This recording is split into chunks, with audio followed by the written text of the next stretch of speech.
Now, video arcades are often thought of as the stuff of 80s movies and Gen X nostalgia. But in tonight's California Dreaming, CBS 2's Josh Rubenstein takes us to the Neon Arcade in Pasadena, where the old favorites, including Asteroids, Pacman, and Donkey Kong, are king. Ooh, California, love it all over from now. The digital noise may be deafening. But like a time machine, those familiar sounds bring you back. We had a local arcade here that, it's funny, a lot of people come in and still talk about it now on Colorado Boulevard, and there was one in the Pasadena Mall that's no longer there that I have really fond memories of. Before Grand Theft Auto, Call of Duty, and Madden Football, there was Q*bert, Miss Pac-Man, and Donkey Kong. You know, it's funny, like everyone has, I think, their own special connection to a game for a variety of reasons. And if you thought those games were a thing of the past, then you haven't been to the Neon Retro Arcade in Pasadena, where everything old is new again. Like, you know, we can have a time when a grandma brings in, you know, her grandkids, and she's playing right next to, you know, a biker who's reliving his youth. Husband and wife Mia Mazadiego and Mark Gunther are on a mission to revive the golden age of the video arcade. So it's $10 for the hour and you play as much as you want, unlimited gaming for that time.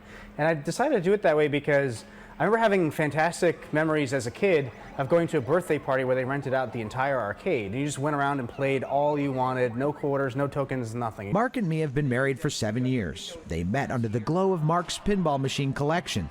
You might call it love at player one. I always loved pinball, and so I was sort of showing her some of the tricks and how to play this game, and really the spark sort of flew from there. We've really wanted to open our own business, and, you know, the stars just kind of aligned.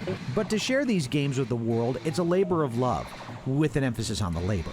The oldest game in the store is Space Invaders. It takes hard work to keep this 37-year-old game running. Because I've restored about 80% of these myself, repainting them, putting new graphics on, really getting them ready so that when we share them with everyone, they're in tip-top condition. It's all coming back to me now, putting the quarters up on the screen, trying to get that high score. You know, video games today are amazing. The graphics are intense. It's hard to believe a game like Galaga could still be relevant. But actually, these relics are really challenging. You can go up to a Pac-Man, and if you've never played a game in your life, you figure out what you're supposed to be doing. But it's really hard to advance much beyond, you know, the first few levels. What's even more exciting for Mark and Mia is the new generation of kids discovering and falling in love with these classics. Just seeing how many kids are really into retro. They say retro is cool. With computer technology allowing gamers to immerse themselves into amazing fantasy worlds, there's something to be said for simplicity. Because no matter how easy it is to understand that you just have to get across the road, it's still really hard to do. And it's certainly more fun to do it with friends. And that's another California dream. For CBS 2 News, I'm Josh Rubenstein. Mark and Mia are considering an expansion of their arcade. For more on it or to see other California Dreams, check out cbsla.com/California Dreams.